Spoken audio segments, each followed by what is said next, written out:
Coba amati baik-baik gambar di samping. Apa yang ada di benak Anda mengenai gambar tersebut? Siapakah yang memproklamasikan kemerdekaan Indonesia? Siapa saja para tokoh yang berjuang dalam proklamasi kemerdekaan Indonesia? Bagaimana peran mereka dalam memperjuangkan proklamasi kemerdekaan Indonesia? Untuk menjawab pertanyaan-pertanyaan tersebut, mari kita telusuri melalui kajian berikut ini. Yang pertama adalah Insinyur Soekarno. Insinyur Soekarno atau yang biasa dipanggil dengan sebutan Bung Karno lahir di Surabaya pada tanggal 6 Juni 1901. Sejak menjadi mahasiswa, beliau sudah aktif dalam berbagai pergerakan. Pada tahun 1927, bersama kawan-kawannya beliau mendirikan PNI. Dan pada zaman pendudukan Jepang, beliau pernah menjadi ketua Putra Chuo Sangiin dan BPKI, serta menjadi anggota BPU PKI. Pada tanggal 17 Agustus 1945, peran Insinyur Soekarno semakin penting. Beliau terpilih menjadi tokoh nomor 1 Indonesia. Dengan didampingi Muhammad Hatta, beliau membacakan teks proklamasi sebagai pernyataan kemerdekaan Indonesia.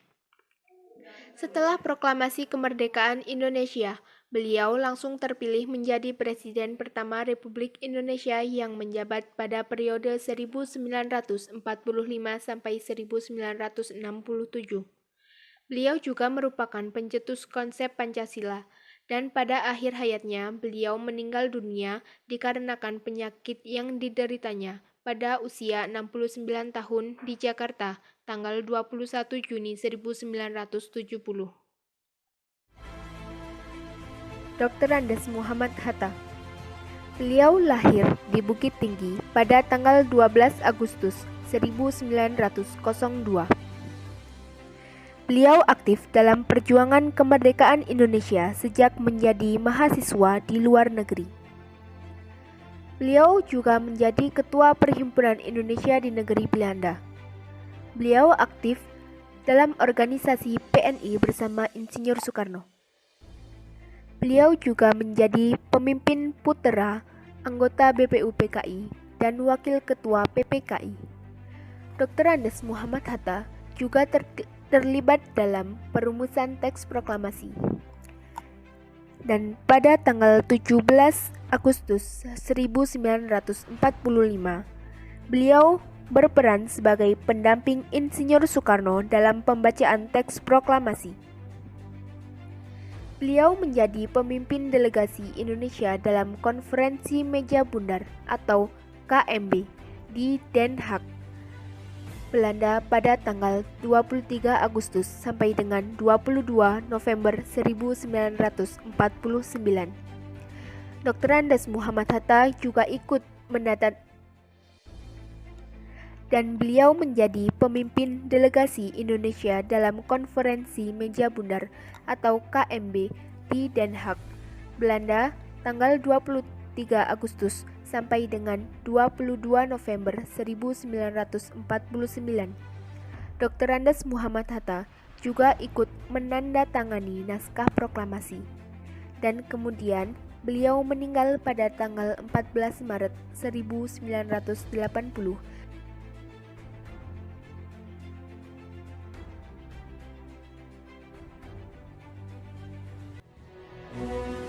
Sebelum proklamasi kemerdekaan bangsa Indonesia dikumandangkan, ada serangkaian penting peristiwa yang menyangkut perjalanan bangsa ini dan merubah sejarah bangsa Indonesia.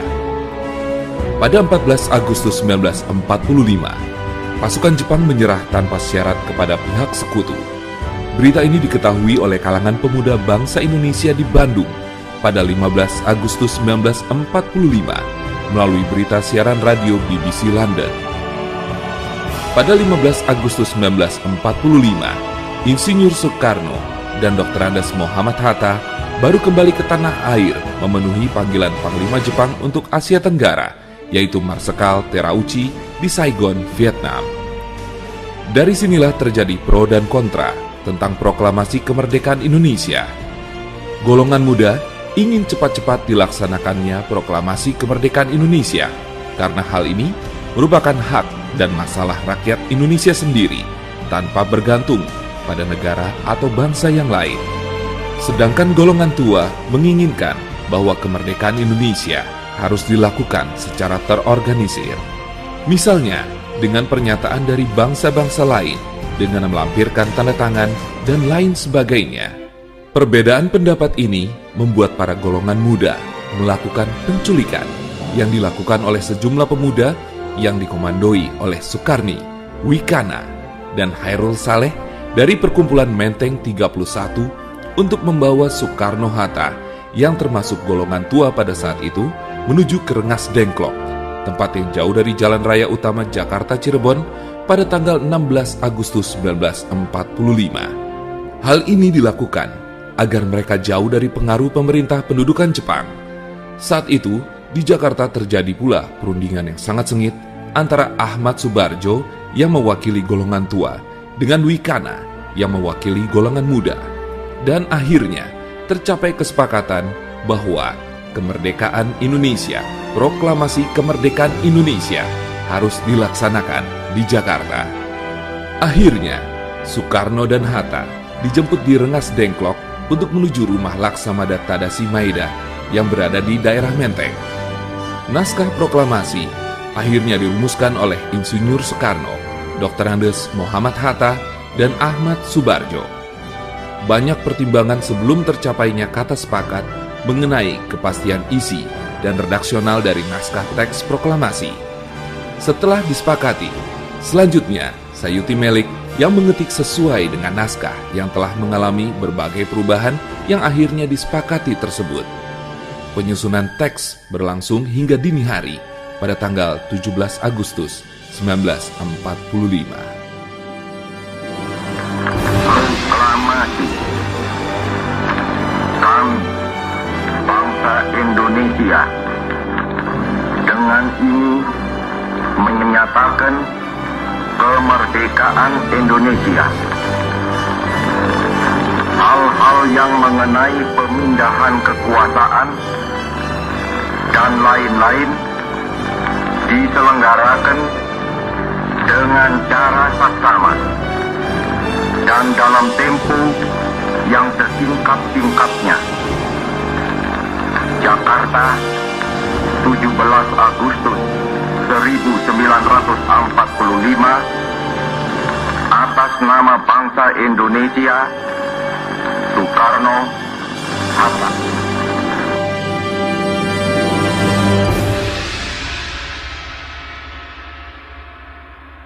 Diwiryo. Sukarni Kartodiwiryo adalah seorang pemuda yang gagah berani. Beliau merupakan salah seorang pimpinan gerakan pemuda di masa proklamasi.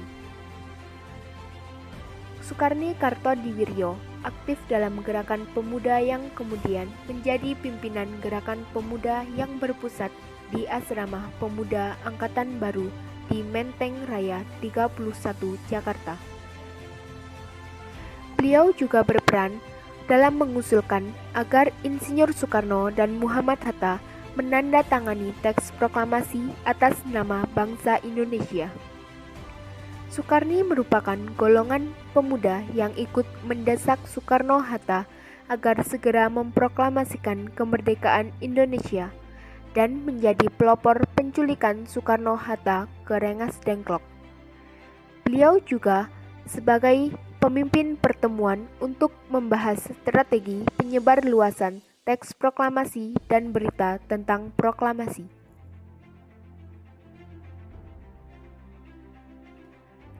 Sayuti Melik. Sayuti Melik lahir pada tanggal 25 November 1908 di Yogyakarta. Sejak muda, beliau sudah aktif dalam gerakan politik dan jurnalistik. Pada tahun 1942, beliau menjadi pemimpin redaksi Surat Kabar Sinar Baru Semarang.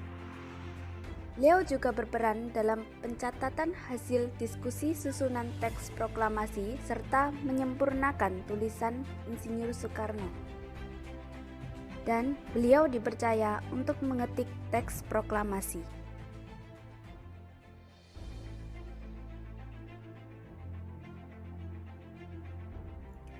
Burhanuddin Muhammadiyah. Burhanuddin Muhammadiyah atau yang biasa dipanggil dengan BM Diyah lahir di Kota Raja pada tanggal 7 April 1917. Beliau sudah menjadi direktur berbagai surat kabar mulai pada tahun 1973. Burhanuddin juga bekerja pada radio militer pada saat awal pendudukan Jepang. Beliau merupakan salah seorang pemuda yang ikut menyaksikan perumusan teks proklamasi. Dan beliau juga berperan dalam upaya menyebarluaskan berita proklamasi kemerdekaan Indonesia. BM Diyah juga yang menyelamatkan teks asli proklamasi yang ditulis tangan oleh Insinyur Soekarno, karena setelah teks tersebut diketik oleh Sayuti Melik, teks tersebut dibuang. Latif Hendra Diningrat. Latif Hendra Diningrat adalah seorang komandan peta. Dalam peristiwa proklamasi, beliau berperan sebagai penjemput beberapa tokoh penting untuk hadir di Pegangsaan Timur nomor 56 Jakarta, yang merupakan rumah dari Insinyur Soekarno. Misalnya, ia harus mencari dan menjemput Muhammad Hatta. Beliau juga membantu menyiapkan upacara dan menyiapkan barisan pada saat pelaksanaan proklamasi. Beliau juga merupakan pengerek sangsaka merah putih. Suhud. Suhud adalah pemuda yang ditugasi mencari tiang bendera dan mengusahakan bendera merah putih yang akan dikibarkan pada saat proklamasi kemerdekaan Indonesia.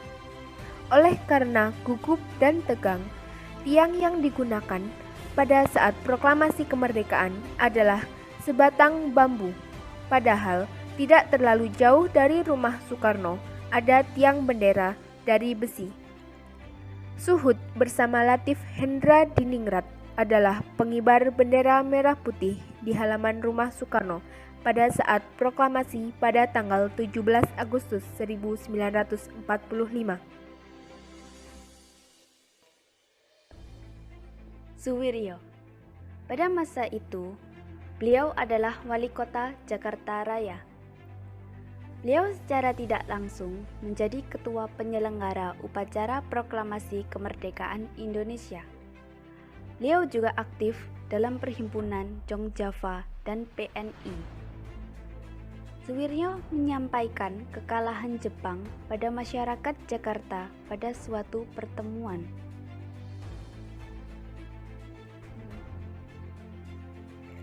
Dr. Muwardi. Beliau bertugas dalam bidang pengamanan jalannya upacara proklamasi kemerdekaan Indonesia. Beliau telah menugaskan anggota barisan pelopor dan peta untuk menjaga keamanan di sekitar kediaman Bung Karno. Setelah upacara proklamasi kemerdekaan Indonesia, ia juga membagi tugas kepada para anggota barisan pelopor dan peta untuk menjaga keamanan Bung Karno dan Muhammad Hatta. Sultan Syahrir.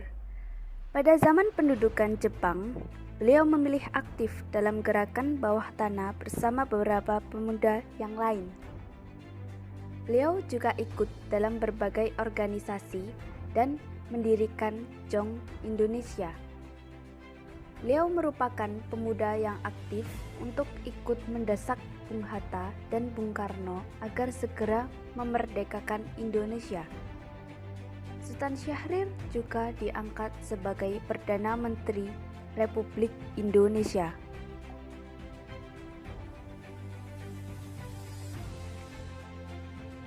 Frans Sumarto Mendur.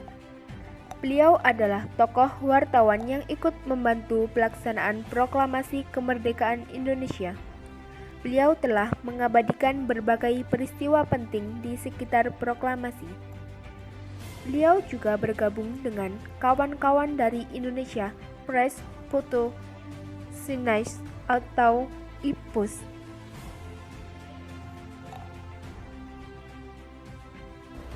Syahruddin. Syahruddin adalah seorang wartawan Domei. Beliau dengan berani memasuki halaman gedung siaran RRI.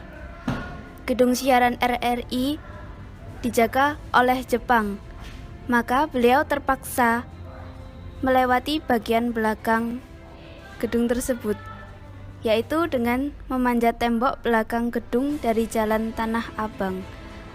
Naskah proklamasi kemudian berhasil diserahkan kepada kepala bagian siaran.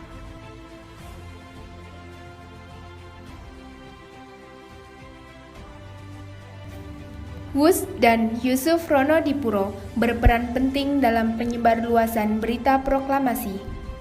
Kedua tokoh ini merupakan penyiar-penyiar yang cukup berani dan tidak jarang mendapat ancaman dari pihak Kempetai.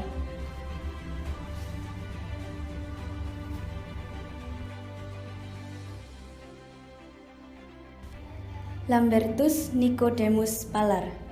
Lambertus Nicodemus Palar atau dikenal sebagai dengan LN Palar adalah seorang diplomat ulung dalam perjuangan kemerdekaan Indonesia, khususnya melalui diplomasi. Pada tahun 1947, LN Palar diminta oleh Presiden Soekarno untuk menjadi juru bicara di RI di PBB. Pada akhir tahun 1947, dibantu oleh Sudarpo, Sujatmoko, dan Sumitro, Palar membuka kantor perwakilan RI di New York. Sebelum pengakuan kedaulatan RI 1949,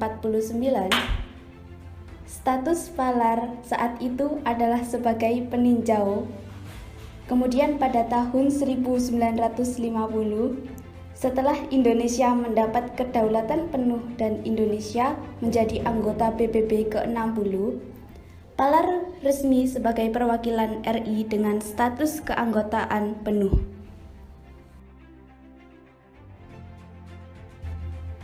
Fatmawati. Beliau memiliki peran yang sangat penting. Beliaulah yang menjahit bendera merah putih untuk proklamasi kemerdekaan. Beliau yang mendampingi Insinyur Soekarno saat membacakan teks proklamasi. Sebagai ibu negara, beliau memiliki peranan penting sebagai orang yang selalu memberikan semangat dan motivasi untuk para perempuan di Indonesia. Setelah Insinyur Soekarno diangkat menjadi presiden, Ibu Fatmawati harus selalu memberikan dukungan, semangat, dan melakukan hal-hal yang dapat membantu tugas Insinyur Soekarno.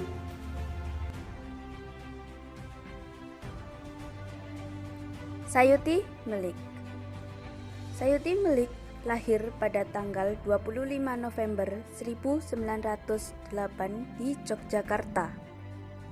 Sejak muda, beliau sudah aktif dalam gerakan politik dan jurnalistik. Pada tahun 1942, beliau menjadi pemimpin redaksi Surat Kabar Sinar Baru Semarang. Beliau juga berperan dalam pencatatan hasil diskusi susunan teks proklamasi serta menyempurnakan tulisan Insinyur Soekarno. Dan beliau dipercaya untuk mengetik teks proklamasi.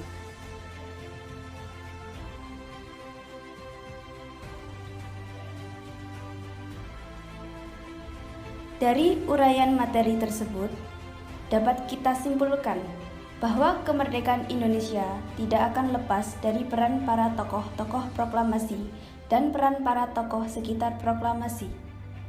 Setelah mempelajari peran para tokoh-tokoh proklamasi, kita harus bisa meneladani sikap-sikap para tokoh tersebut, serta menerapkan sikap-sikap tersebut yang dapat kita lakukan dalam kehidupan sehari-hari dan memiliki rasa nasionalis yang tinggi.